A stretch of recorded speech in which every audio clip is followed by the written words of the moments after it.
네, 안녕하십니까. 오늘 말씀은 누가복음 6장 1절에서 26절 말씀을 읽겠습니다. 요절 13절 밝음의 제자들을 부르사 그 중에 12를 택하여 사도라 칭하셨으니, 오늘 말씀은 안식일 논쟁과 12사도를 택하신 말씀입니다. 안식일에 예수께서 밀밭 사이로 지나가실 새 제자들이 이삭을 잘라 손으로 비벼 먹으니, 이 말씀은 예수님께서 안식일에 행하신 행위의 6개 기록 중에 두 번째 말씀입니다. 종교 지도자들은 안식일에 예수께서 밀밭 사이로 지나가실 새 제자들이 이삭을 잘라 손으로 먹은 일에 대해서 어, 그 밀 이삭을 손으로 비비는 것을 안식일에 금지된 밀타작으로 간주를 하고, 이 어떤 바리새인들이 말하되 어찌하여 안식일에 하지 못할 일을 하느냐고 이를 제기합니다. 3. 예수께서 대답하여 이르시되 다윗이 자기 및 자기와 함께한 자들이 시장할 때 한 일을 알지 못하느냐 하면서 사무엘상 21장 1절에서 6절 말씀을 하십니다. 4. 그가 하나님 전에 들어가서 다만 제사장 외에 먹어서는 안 되는 진설병을 먹고 함께한 자들에게 주지 아니하느냐. 다윗이 사울을 피해 다니다가 며칠을 굶고 나서 그 아히멜렉 대제사장에게 와서 뭐 먹을 게 없습니까? 이랬을 때 하나님께 드리는 진설병으로 시장한 것을 면해 주는 사건으로 예수님이 종교 지도자들에게 너희도 이 사건을 알지 않느냐 하시는 것입니다. 다윗이 도망자가 되어서 성소의 아버지 집에 들어가서 떡을 줬는데 아마도 이날이 안식일이었던 것 같습니다. 그럼 이 말씀은 다윗도 하나님의 법을 어겼는데 우리 제자들도 법을 어기는 게 뭐가 대수냐, 그런 뜻이 아니라 예수님은 안식일의 근본 정신을 말씀을 하고 계시는 것입니다. 다윗은 지쳐있고 성소의 아버지 집에 갔고 그날 안식일이었고 제사장 아히멜렉은 안식일의 참 의미를 알고 지치고 고난 다윗과 그 일행에게 떡을 줬다는 것입니다. 굳이 제사장만 먹는다는 율법의 저항은 있지만 율법의 근본 정신은 누가 먹느냐가 중요한 것보다 안식일에 안식하는 날에 다윗에게 떡을 줬고 다윗과 함께한 자들에게도 줘서 안식을 얻었는데, 이것을 너희들이 아히멜렉이나 다윗을 비난하지 않고 있지 않느냐. 그러면 지금 제자들이 밀 이삭을 비벼 먹는 것에 대해서 문제 삼으면 안 된다. 예수님은 이 말씀을 하고 계시는 것입니다. 또 이르되 인자는 안식일의 주인이라 하시더라.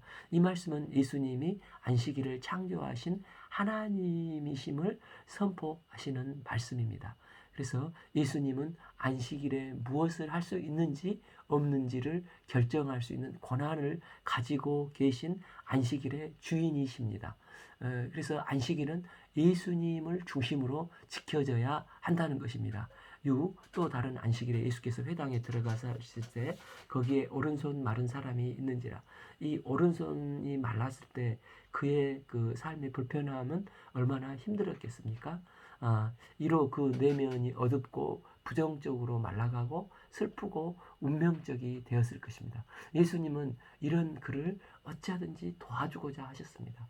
거기에 바리새인들이 있었는데 그들은 이 불쌍한 영혼에 대해서 아무런 관심이 없고 오히려 그를 예수님을 송사하는데 미끼로 이용하고자 하는 사악한 자들이었습니다. 7. 서기관 바리새인들이 예수를 고발할 증거를 찾으려 하여 안식일에 병을 고치는가 엿보니, 우리가 봤듯이 지난 5장 17절부터 계속해서 현장에 등장한 서기관과 바리새인들이 예수님을 고소할 틈을 찾고자 안식일에 치료한 것을 감시하고 있었습니다. 그래서 지난번에도 나왔듯이 예수께서 그들의 생각을 아시고 5장 22절에서 중병자를 죄사함을 선포하실 때 바리새인들 서기관들의 생각을 아신 것처럼 예수님은 여기서도 그들의 생각을 아신 것입니다.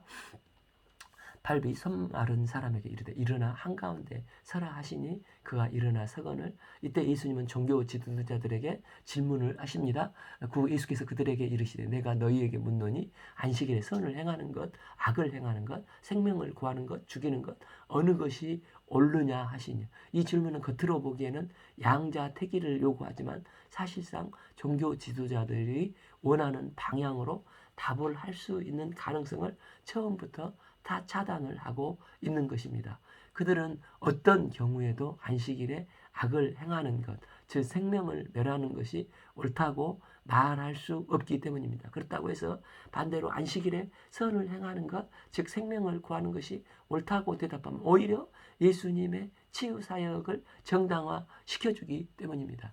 무리들을 둘러보시고 그들에게 이르시되 내 손을 내밀라 하시니 그가 그리하며 그 손이 회복된지라. 한 손 마른 자가 단순히 주님의 말씀에 순종했을 때 그의 손이 펴지고 온전히 회복이 되었습니다. 그런데 예수님의 질문에 말 막혀버린 이제 벙어리처럼 잠잠해진 이 제사장 서기관들은 이때 어떻게 되었습니까? 10일 그들은 노기가 가득하여 예수를 어떻게 할까 하고 서로 의논하니라. 그들의 이 격앙된 이 상황은 지금까지 쌓아온 이 분노가 이 폭발한 것입니다. 그들을 회당 중심체제에서 율법의 구원론에 대한 위기를 더욱 느끼면서 예수님께서 앞으로 어떤 반대를 받게 될 것인가를 예시해주고 있는 말씀이라 할 수 있습니다. 이제 예수님은 먼저 제자를 택하여 부르시고 그 제자를 통해서 인류 구속 역사를 이루시고자 큰 방향을 잡으십니다. 예수님의 이게 지혜로운 방법이신 게 예수님은 독불 장군으로 하실 수 있었지만 그렇게 하지 역사를 섬기지 아니하시고 구약에 12 지파가 있듯이 예수님은 12사도를 택하셔서 이제 십자가에 죽으시고 부활 승천하신 이후에 이 제자들을 훈련하셔서 이들이 땅끝까지 가서 복음을 증거하고 하나님 나라 확장하도록 이게 그 방향을 잡으십니다.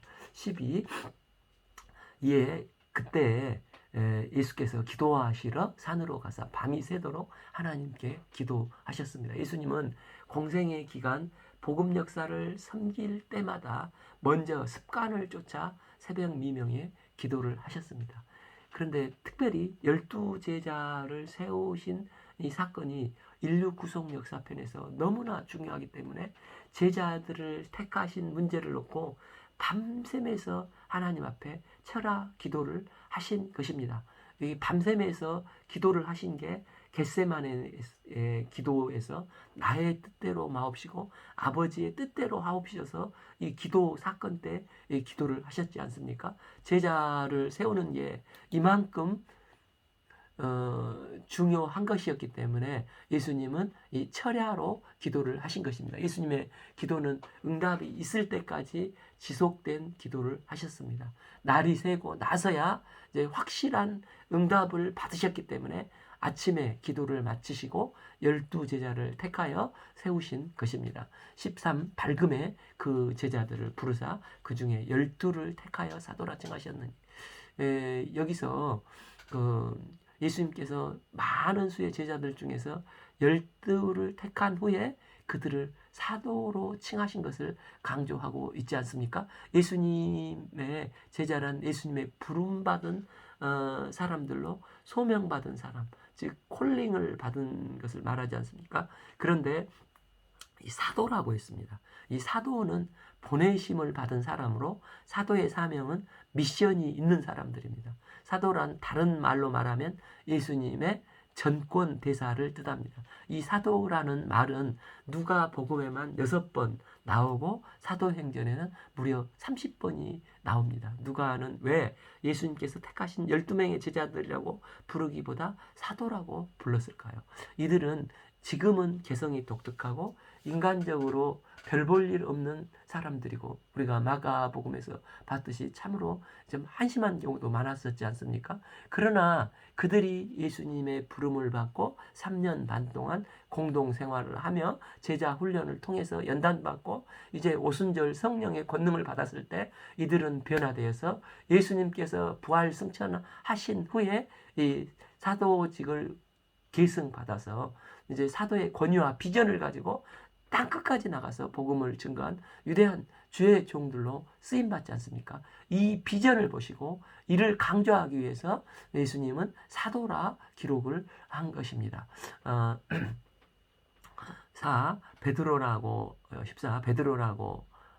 이름을 주신 시몬과 그의 동생 안드레와 야고보와 요한과 빌립과 바돌레메와 15 마테와 도마와 알포의 아들 야고보와 셀롯이라는 시몬과 16 야고보의 아들 유다와 예수를 파는 자 가론 유다라. 이 12제자의 거의 대부분은 어부 출신들도 많고 또 세리 마테, 열심당원, 가론 유다 등 이들은 특출난 직업이 있거나 사회에서 인정받는 직종이 아닌 별 볼 일 없는 이 보통 사람들이었습니다.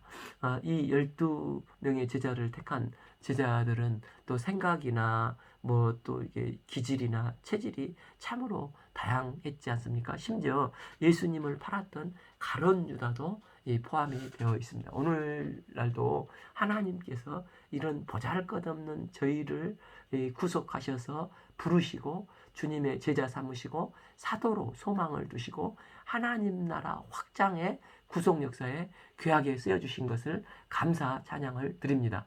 우리는 여기서 평소 별로 다루지 않는 열심당은 헬롯이라는 시몬을 주목해 볼 필요가 있습니다. 이 젤롯은 질투라는 뜻으로 민수기 25장에 나오는 내용으로 이스라엘의 한 지도자가 우상 숭배하는 여자와 동침하러 들어갈 때 그 민수기 25장에서 제사장 아론의 손자 엘르아살의 아들 비느하스가 내 질투심으로 질투하여 그를 죽이지 않습니까? 그리고 연병이 그치지 않습니까? 그래서 이 젤롯이란 것은 질투라는 그 열심이라는 뜻입니다. 12 제자 중에 한 명으로 예수님은 이 젤롯을 부르신 것입니다.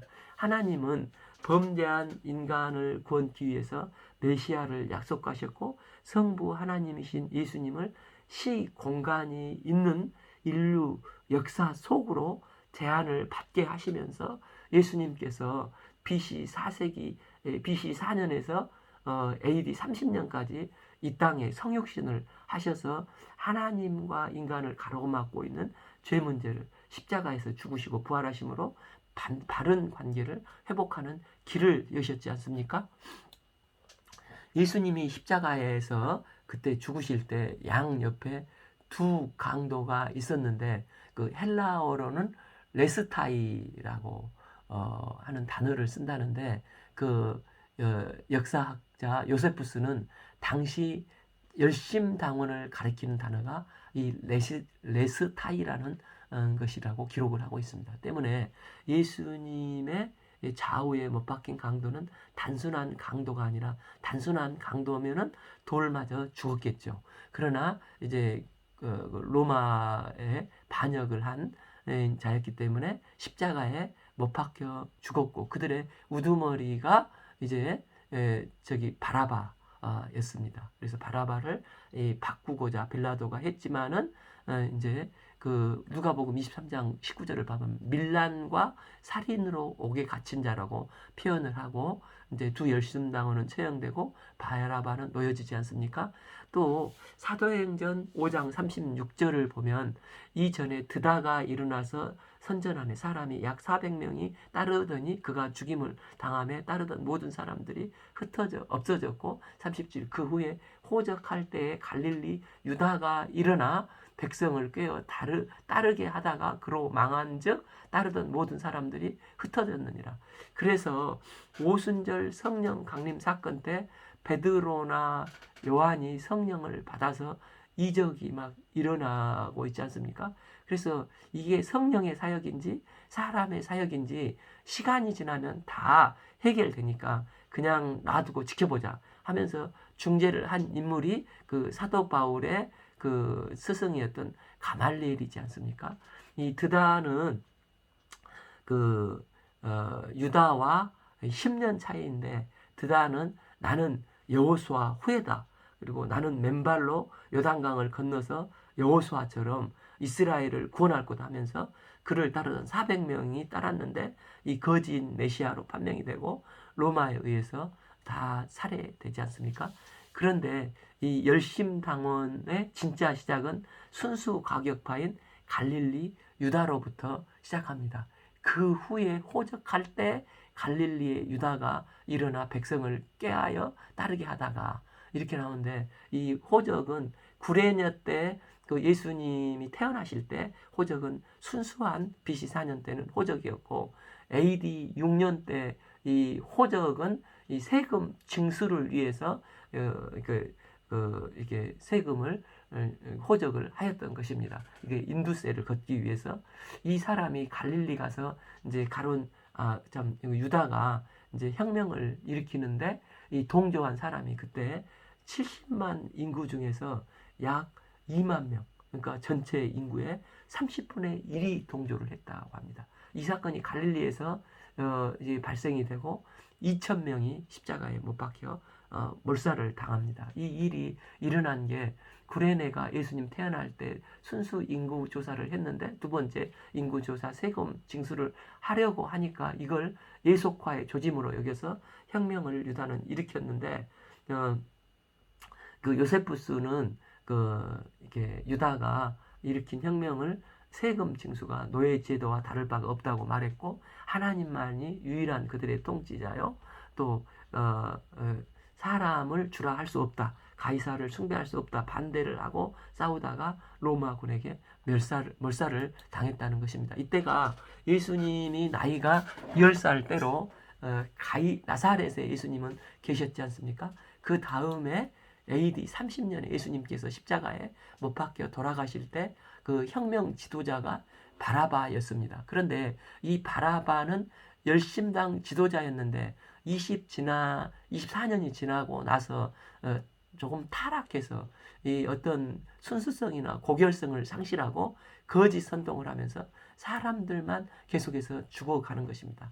때문에 백성들이 이 그를 안 따라오니까 무장투쟁을 한 테러리스트가 되고 강도, 살인, 밀란으로 나가면서 지도자들이 대중의 신뢰를 잃어버리고 다 무너지게 되는 것입니다. 이로 백성들은 갈릴리 지역에서 전혀 아무런 희망을 느끼지 못하게 됩니다. 이때 예수님께서 등장을 하신 것입니다. 예수님은 구약에 약속된 대로 이 땅에 오셔서 3년간 공생애를 섬기면서 참 인자, 거룩한 분으로 나타나셨습니다. 또한 그 예수님께서 가르치는 것이 탁월했지 않습니까? 바리새인들과 논쟁을 할 때마다 참 바리새인이든 사두개파든 아무 대답을 못하고 꿀멍은 벙어리가 되었습니다. 그리고 당시 바리새파는 회당에서 율법을 배우고 지켜야 하는 지식적인 구원론을 얘기를 했기 때문에 극히 소수만 구원을 받는다고 했기 때문에 참 이 세리나 창기 이런 그 소외된 사람들은 현세적인 절망과 또 영생의 절망을 안고 절망적인 삶을 살고 있었습니다. 그런데 예수님께서 오셔서 구원은 율법을 열심히 공부한다거나 자기 의로 천국 백성이 되는 게 아니라 죄를 회개하고 약속된 메시아 인자 예수님을 믿을 때 죄사함의 은혜를 덧입고 용서를 받고 구원받는다고 죄사함을 선포하시는 것입니다. 누구든지 세상 죄를 지고 가는 예수님 앞에 나는 죄인입니다. 회개하고 예수님을 믿기만 하면 구원을 받게 되니까 세리도 문둥병자도 창기도 수많은 백성들을 통해서 구원받고 새로운 희망을 덧입게 되는 것입니다. 거기다가 그 바리새인들은 뭐 이적을 행한다고 해놓고 매번 사기를 쳤고 또 그 반면 예수님은 약속된 메시아라는 말씀도 안 하고 먼저 물을 변화시켜 포도주가 되는 이적부터 행하시는 것입니다. 사람들이 보는 앞에서 안전뱅이가 일어나고 소경이 눈을 뜨고 문둥병자가 깨끗게 나음을 받고 구약의 애언이 이루어지는 것입니다. 또한 귀신이 떠나가면서 마가복음 5장 7절에 큰 소리로 부르짖어 지극히 높으신 하나님의 아들이여 이렇게 7길로 혼비백산하여 마귀가 도망가면서 예수님의 정체를 밝히지 않습니까? 또 심지어 예수님은 나인성 과부의 청년 아들도 살리시고 또 해당장 야이로의 죽은 딸도 살리시지 않습니까? 그래서 예수님은 12제자를 삼으실 때 열심당원 중에 시몬은 나는 과거에 열심당 지도자를 열심히 따라다녔는데 결국 큰 실망만 했다는 것입니다. 그런데 예수님은 내가 믿을만 하신 분이시다 하고 예수님께 열린 마음으로 예수님을 따르고자 하는 마음이 있었을 때 예수님은 그런 그를 제자로 콜링하여 택하여 주시고 그를 불러 주신 것입니다. 예수님의 공생애가 열심당 운동가들의 진영에도 굉장한 신선한 인물로 마음을 열게 하는 계기가 되지 않았나 생각이 됩니다. 그래서 오병이의 기적이 이제 갈릴리 그 베세다 광야에서 일어났지 않습니까? 그 남녀노소를 다 합하면 약 2만 명이라는데 이게 이 예루살렘에서 이 집회가 있었던 게 아니라 무시받는 땅 갈릴리 베세다 광야에서 행하셨습니다. 요한복음 6장 14절을 보면은 이는 참으로 세상에 오실 그 선지자라 하더라. 15. 그러므로 예수께서 그들이 와서 자기를 억지로 붙들어 정치적, 경제적 임금으로 삼으려는 줄 아시고 다시 혼자 산으로 떠나 가시지 않습니까? 그래서 당시 여우 같은 헤롯 정치 지도자, 또 외식하는 바리새인과 같은 종교 지도자들에게 환멸을 느꼈던 이런 사건 목자들에게 참 큰 실망했던, 그래서 마음 둘 곳 없었던 백성들이 예수님께서 이제 공생의 사역을 시작을 하시고 각색병 든 자들을 인격적으로 그 바쁜 시간에 피곤한 상황에서도 돌보시고 또 진물 나는 문둥병자 환부에 손을 대시고 이 터치하시는 사랑, 이 참 목자 예수님을 만났을 때 그들의 마음이 확 열릴 수밖에 없는 것입니다. 또한 예수님은 그러니까 뜨뜻미지간 바리새인들과 그 논쟁에서 싸우시고 또 예루살렘에 가서 부패한 성전의 이권을 챙기는 이 사두개인들을 호되게 책망을 하시지 않습니까?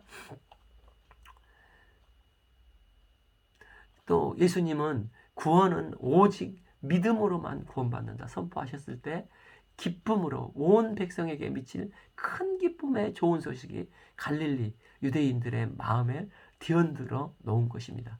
이게 이제 2년 반 동안 갈릴리 사역 가운데 계속되는 것입니다. 17. 예수께서 그들과 함께 내려오사 평지에 서신 제자들이 많은 무리와 예수의 말씀도 듣고 병 고침을 받으려고 유대 사방과 예루살렘과 들어와 시돈의 해안으로부터 온 많은 백성도 있더라. 예수님은 5장 7장에서 마태복음 산상수훈의 팔복 말씀을 하셨습니다. 이 팔복은 산상에서 가르쳤다고 해서 산상수훈인데, 그러나 이 본문 평지에 서시니 이 허다한 사람들이 평지에 나오는 것입니다. 그래서 마태복음은 산이고 누가복음의 배경은 평지, 다른 사건으로 그 대상도 다릅니다. 마태복음은 사람이 너무 많으니까 제자들이 나온지라 제자들이 따라와서 가르치심으로 그 대상이 제자들이었고, 누가복음에는 평지에 이르니까 수많은 사람들이 찾아와 갈급한 일반 백성들을 가르치신 것입니다. 또 마태복음의 팔복을 보면 심령이 가난한 자는 저희가 하면서 3인칭을 사용을 하시는데 하나님 나라가 너희 것이며 누가복음 6장 20절에 봐보면 2인칭을 사용하고 있습니다. 예수님께서 똑같은 주제를 가지고 어떤 때는 산에서 제자들에게 말씀하시고 어떤 때는 평지에서 무리들에게 말씀을 증거하고 계시는 것입니다. 18. 더러운 귀신에게 고난받은 자들도 고침을 받은지라. 19. 온 무리가 예수님을 만지려고 힘쓰니 이는 능력이 예수께로부터 나와서 모든 사람을 낫게 함이로라. 이게 교회의 진정한 모습이라는 것입니다. 교회 안에는 귀신 들린 사람이나 고난을 받는 사람들, 또 문제가 아직 해결되지 않는 사람들도 있고, 기도의 응답을 받아서 감사하는 사람들도 있고, 비전을 덧입은 사람들도 있고, 여러 종류의 사람들이 모여 있는 게 이 교회 공동체인데, 다양한 사람들이 함께 모여서 한 마음으로 예배를 드리는 곳이 교회가 되는 것입니다. 마태복음은 팔복이 등장하지만 누가복음은 사복이 등장합니다. 예수께서 눈을 들어 제자들을 보시고 이르시되 너희 가난한 자는 복이 있나니 하나님 나라가 너희 것이며, 첫째, 마음이 가난한 사람이 복이 있다는 것입니다. 세상에서는 마음이 부유한 사람, 경제적으로 많은 것을 가진 사람을 복받았다고 일반적으로 말하지 않습니까? 그런데 성경은 세상적인 축복으로 생각하지 말라고 말씀하십니다. 세상에서는 내가 가난한 사람일지 모르지만 천국에서는 내가 가장 복받은 사람이라는 것입니다. 또 천국에는 어떤 사람이 복받은 사람입니까? 온유하고 겸손하고 나는 무익한 종이로서이다 하는 가난한 사람이 복을 받는 것입니다. 21a 지금 줄인 자는 복이 있나니 너희가 배부름을 얻을 것이요. 누가복음은 지금 줄이는 자들이 복이 있다고 합니다. 왜입니까? 곧 당신은 배부르기 때문입니다. 우리는 세상의 것에 배불렀습니다. 지난번 그 베두인의 그 족장의 인터뷰를 말했지 않습니까? 다 갖춰져서 침대도 있고 수도꼭지만 틀면 물이 콸콸콸 나오고 그러는데 하나님의 음성이 안 들린다는 것입니다. 그래서 영적인 굶주림은 복이 있는 것입니다. 21b 지금 우는 자는 복이 있나니 너희가 웃을 것이며, 하나님은 내가 지금 울고 있느냐? 이제는 곧 기쁨이 올 것이라고 말합니다. 기독교의 축복은 세상의 축복과 가치와 개념이 근본적으로 다른 것입니다. 22 인자는 말미암아 사람들이 너희를 미워하고 멀리하고 욕하고 너희 이름을 악하다 하여 버릴 때 너희에게 복이 있도다. 23 그날에 기뻐하고 뛰놀라 하늘에서 너희 상이 큼이라. 그들의 조상들이 선지자들에게서 이와 같이 하였느니라. 이제 네 가지 이 복에 대해서 말씀을 하고 또 네 종류의 화가 있다고 말씀을 하십니다. 24 그러나 화 있을지언정 너희 부요한 자들이여 너희는 너희 위로로 말미암았도다. 24 화 있을지언정 너희 지금 배부른 자여 너희는 줄이리로다. 화 있을지언정 너희 지금 웃는 자여 너희에게 애통하며 울리로라. 26 모든 사람이 너희를 칭찬하면 화가 있도다. 그들의 조상들이 거짓 선지자들에게 이와 같이 하였느니라.